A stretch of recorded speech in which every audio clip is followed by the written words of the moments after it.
في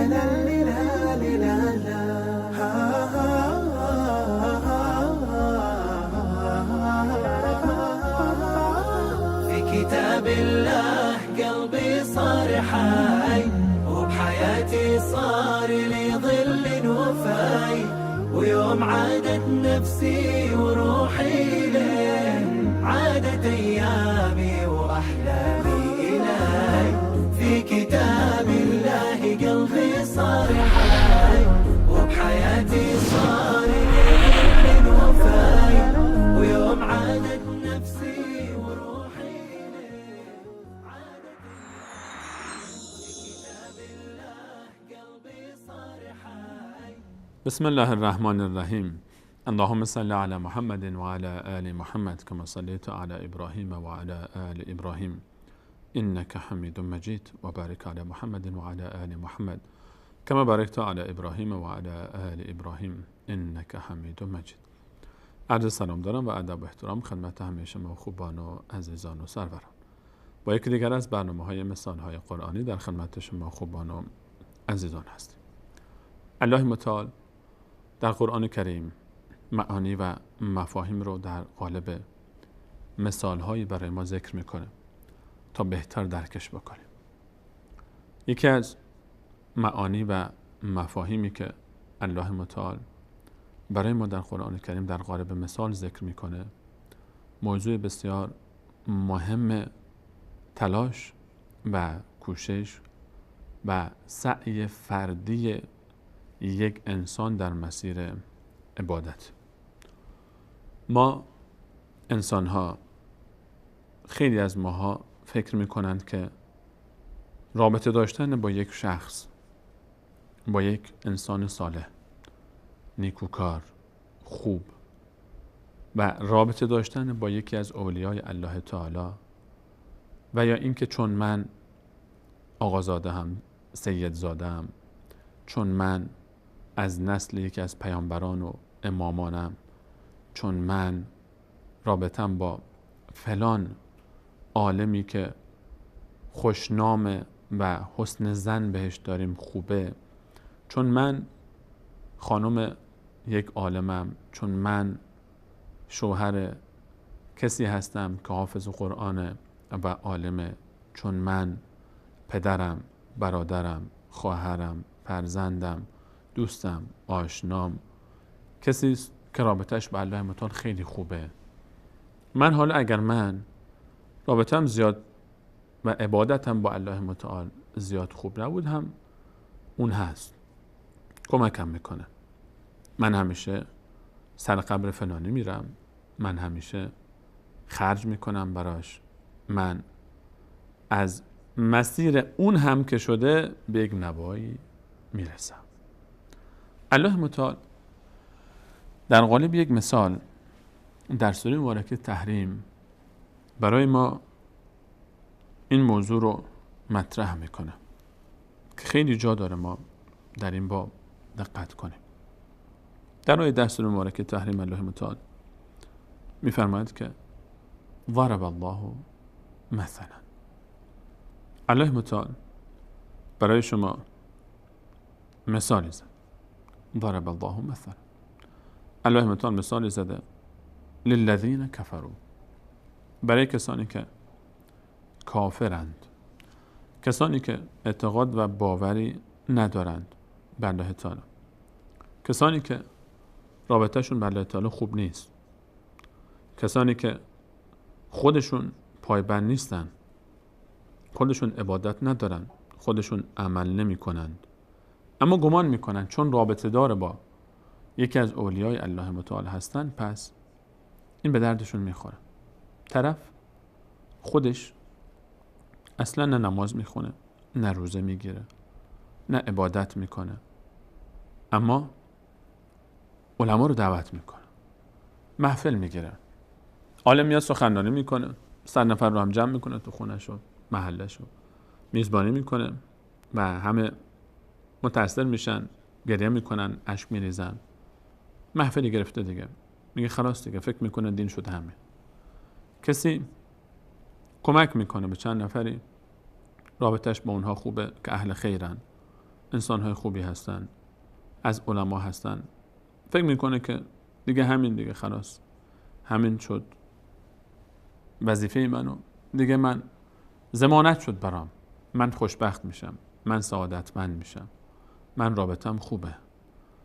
این افرادی که تکیه میکنن به عبادت دیگران، افرادی که تکیه میکنن به رابطه خوب یک انسان دیگر با الله تعالی، افرادی که خودشون حاضر نیستن کار کنن و فکر میکنن چون فلانی دوست منه، چون فلانی فامیل منه، چون فلانی پیشوای منه، چون فلانی رابطه دار منه، چون من به فلانی خیلی علاقمندم، به درد من میخوره این رابطه.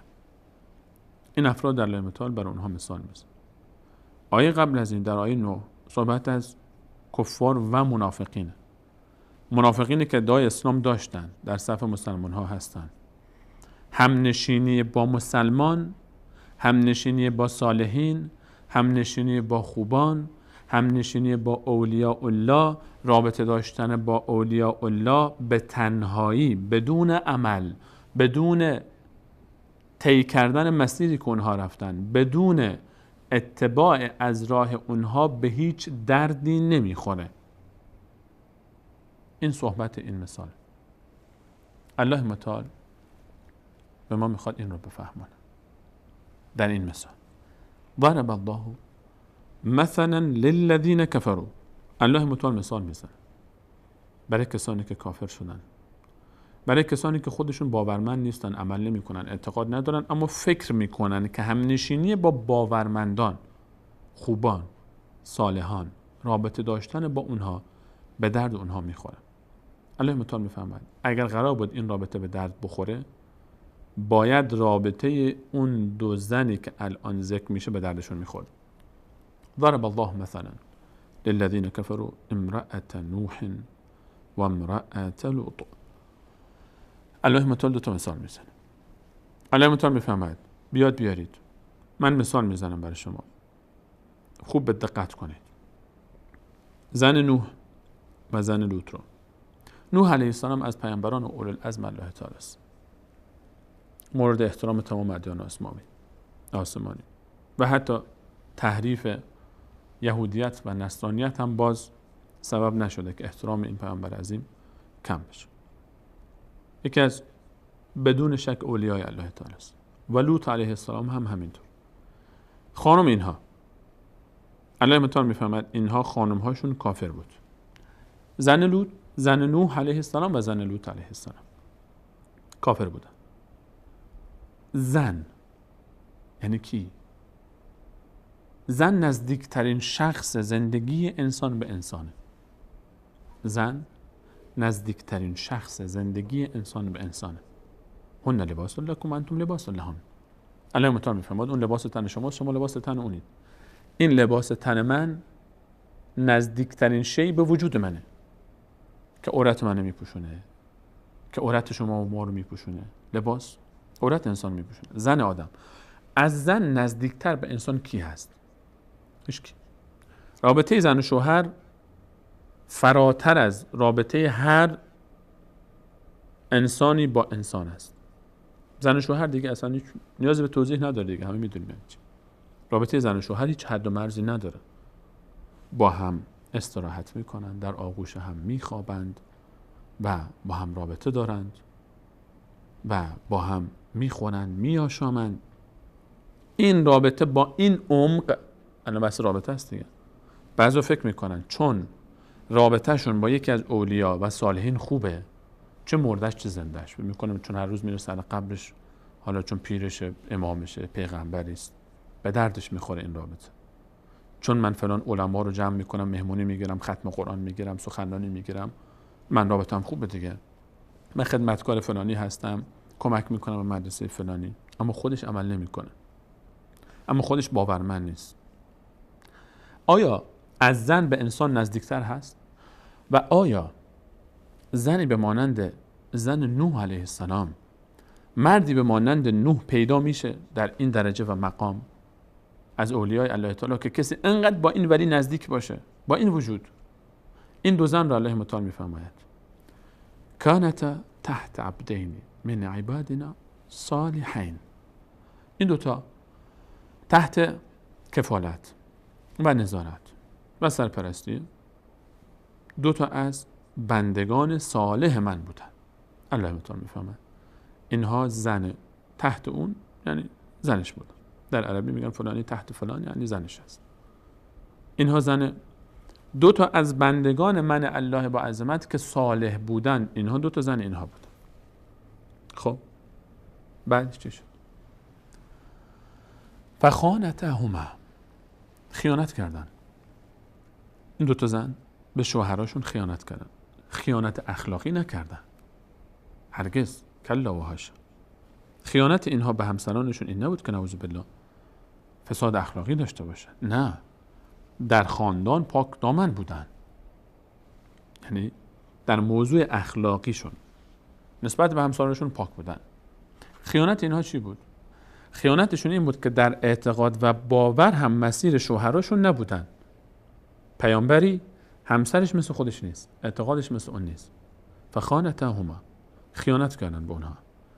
خیانت زن نوح علیه السلام این بود که به دروغ ادعای ایمان میکرد، اما میرفت جلوی دیگران بر علیه نوح علیه السلام صحبت میکرد و کسانی رو که ایمان می آوردن میرفت آمار اونها رو میداد به ظالمین قوم تا اذیتش کنن و میگفت نوح نعوذ بالله مجنون است و دیوانه است. این خیانت زن نوح علیه السلام نسبت به نوح علیه السلام.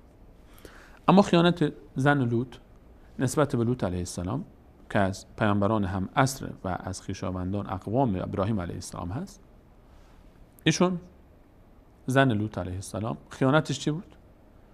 خیانتش این بود که وقتی که میهمان می اومد پیش لوط علیه السلام میرفت گزارش میداد به قومی که فاسد بودن در اخلاق، همین، اما خیانت اخلاقی نداشتن نسبت به همسرانشون. الله متعال میفهمد اینها فخانتهما، خیانت کرد. خیانتشون این بود که اینها در اعتقاد و باور هم مسیر نبودن. خب میدونیم که سرنوشت زن لوط و نوح چه شد در دنیا. عذاب اومد و هلاک شدن. عذاب آمد و اینها هلاک شدن. آیا این رابطه داشتن با نوح علیه السلام و لوط علیه السلام به درد اینها خورد؟ و اینکه زنشون بودن. الله متعال میفهمد فلم یغنیا عنهما من الله شیئا، فلم یغنیا، پس بی‌نیاز نساختند نوح و لوط، این دو نفر، یغنیا یعنی اون دوتا، نوح و لوط نتونستند بی‌نیاز کنند اون دو نفر رو، عنهما زناشونو، من الله شیئا، از الله متعال هیچ چیزی رو. زن نوح علیه السلام و زن لوط کافر بودن، مسیر اونها رو نرفتن، زن پیغمبر بودن، زن پیغمبر بودن، دقت کنید، پیروش نبودن، تنها دوستدارش، بگیم خب فلان دوستدارش بودن، نه اینکه دوستدارش باشن، رابطه خویشاوندی سببی داشته باشه. آقا سید، سادات حسنی، سادات حسینی، من سیدم دیگه، دختر خانم سیده، آقا سیده، آقا سید زاده است، آقا زاده است، پیغمبر زاده است، پیر زاده است، آب و اجدادش بزرگ بودن، از خاندان باباش عالم بزرگیه، خانم شوهرش عالم، پیر بزرگ منطقه است، خواهر برادرش عالمه، برادر خواهرش عالمه. یکی از دور بر خیلی مشهوره و در زهد و صلاح معروفه حداقل نزد مردم و ایشون رابطه داره باش، رابطه خویشاوندی و سببی هم داره، اما مسیرشون نمیره، اما اخلاقشون نیست، اما اعتقادشون نیست، اما باورشون نیست، اما عبادتشون نیست. فکر میکنه که این رابطه به درد من میخوره. اعتماد به عبادت دیگران، اعتماد به جایگاه دیگران نزد الله تعالی، آیا به درد میخوره؟ الله متعال میفرماید اگر این رابطه به درد میخورد، باید نوح علیه السلام و لوط علیه السلام میتونستن برای همسرشون کاری بکنن. فلم یغنیا عنهما من الله شیئا، هرگز نتونستن اونها و اون دو نفر رو بی‌نیاز کنن از الله متعال در هیچ چیزی. و قیل و گفته شد و قیل ادخل النار، گفته شد که برید به دوزخ. کیا؟ اون 2 نفر، زن نوح و زن لوط، به دوزخ رفتن به نص صریح آیه قرآن. و قیل ادخل النار مع الداخلین، برید در دوزخ به همراه کسانی که داخل دوزخ شدن، جهنمی شدن. زن لوط و قبلش زن نوح علیه السلام. هیچ کمکی به اونها نکردن، شوهرانشون به هیچ دردشون نخوردن، نتونستند. فلم یغنی عنهما، علیه السلام میفهمید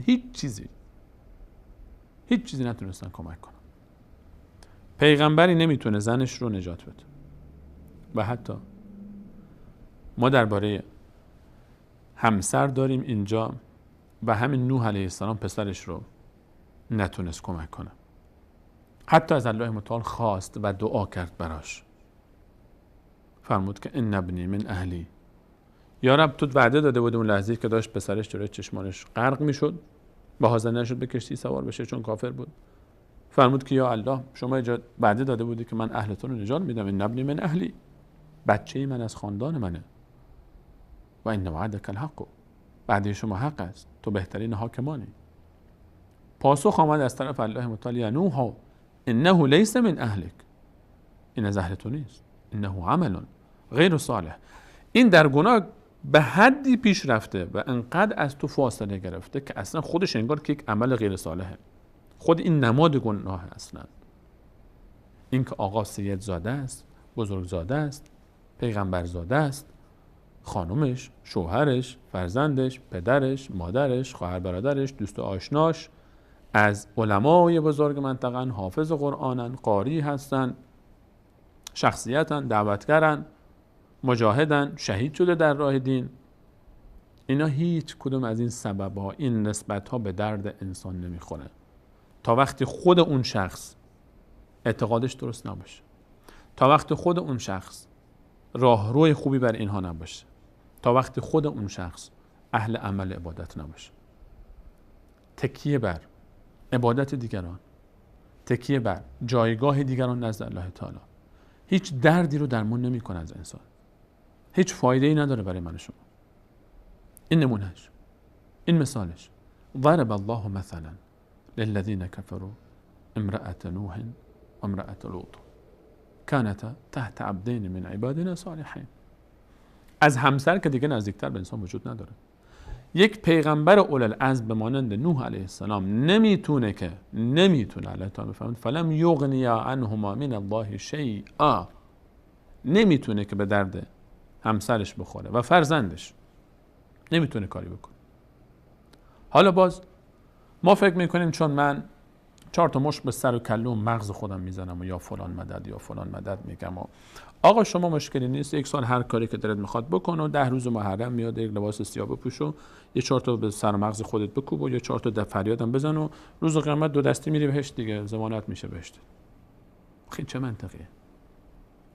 بر کدوم مبنا؟ کدوم دلیل؟ آقا شما کافیه که فقط چون اینجا به هر حال محفل میگیری و به هر حال شما مال فلان خانقاهی و فلان گروهی و فلان حزبی و فلان پارت و دسته و حلقه و شما که وضعیت خوبه دیگه، شما که انشالله بخشیده شده ای. من مرید فلانی هستم، فلانی هم تمام مریداش رو شفاعت میکنه، من خادم فلانی هستم و فلانی کمک میکنه، من همسر فلانی هستم و من دختر فلانی هستم و من بچه فلانی هستم و من بابای فلانی هستم. اینا هیچ کدوم به درد ما نمیخوره. من عیسی مسیح به هر حال کمک میکنه به من دیگه، من رفتم پیش پدر روحانی و پول دادم بهش و گناهان منو بخشیده و میرم بهش. نه، تنها چیزی که به درد انسان میخوره ولا تزر وازرة وزر اخرى، هیچ انسانی گناه انسان دیگری رو هم نمیکنه. لها ما کسبت و علیها ما اکتسبت. انسان، نفس انسان هر چی که برای خودش کسب کرد برای خودشه، هر گناهی میکرد برای خودش. و الیس للانسان الا ما سعی. برای انسان جز آنچه که سعی میکنه و تلاش میکنه چیز دیگری نیست.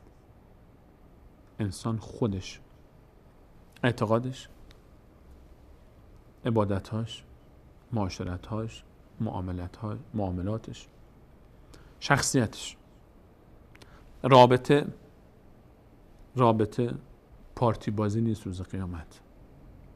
چون فلانی آقازاده است، سیدزاده است، روز جمعه به دنیا آمده، شب عید به دنیا آمده، ماه رمضان به دنیا آمده، شب قدر به دنیا آمده، این نمیدونم جدش به کی میرسه، اون بزرگوار جدش به کی میرسه، این اینطور. نه، پارتی بازی نیست و کسی هم نمیتونه به کسی کمک بکنه تا وقتی خودش یک حرکتی نکرده باشه. و شفاعت روز قیامت هم که برای برخی از اولیاء الله ثابت شده من جمله رسول الله صلی الله علیه و سلم به اذن الله تعالی است و برای کسانی که الله تعالی از اونها راضی است. ولا یشفعون الا لمن ارتضى.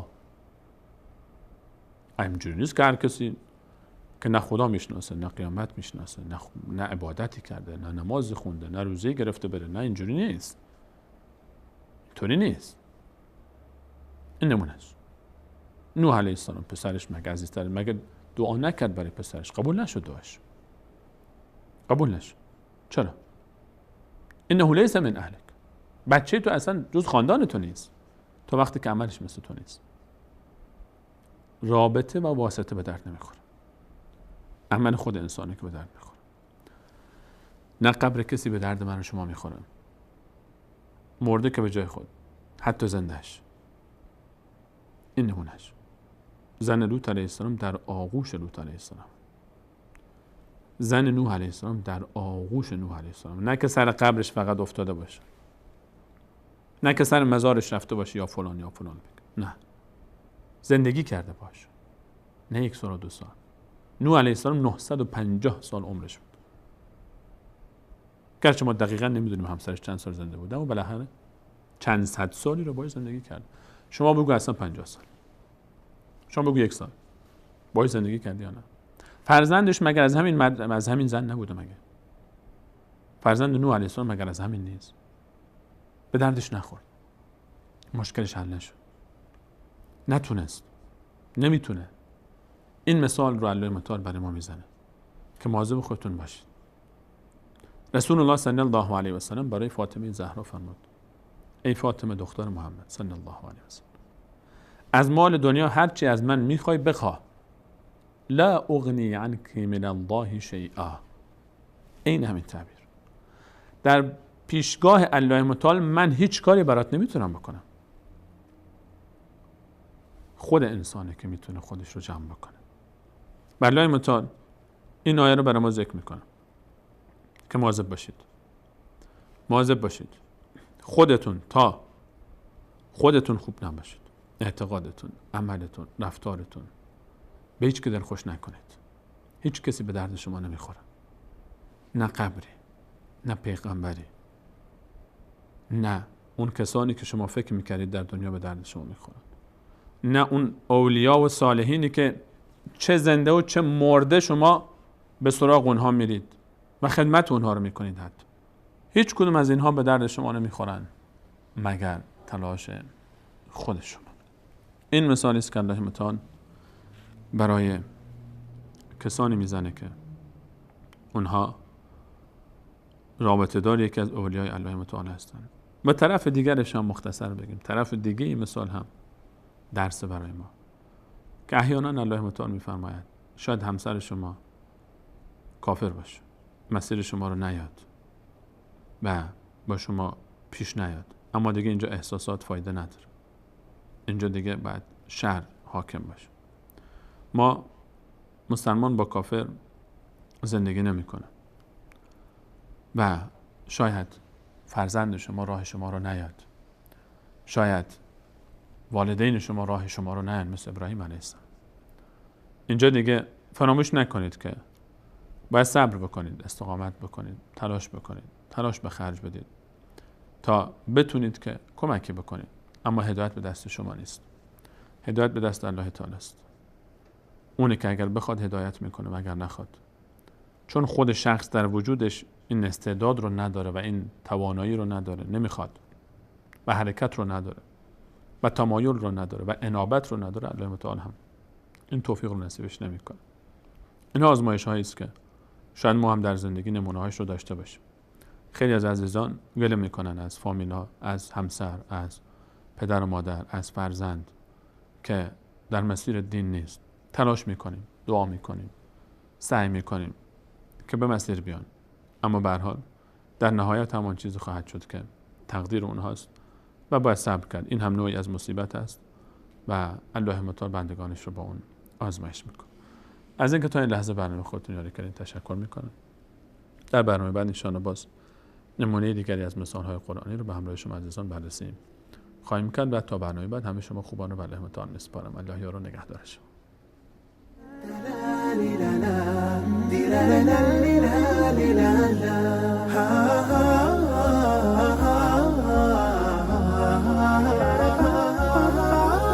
في كتاب الله قلبي صار حي وبحياتي صار لي ظل وفاي ويوم عادت نفسي وروحي ليه عادت أيامي وأحلامي إلي في كتاب الله قلبي صار حي وبحياتي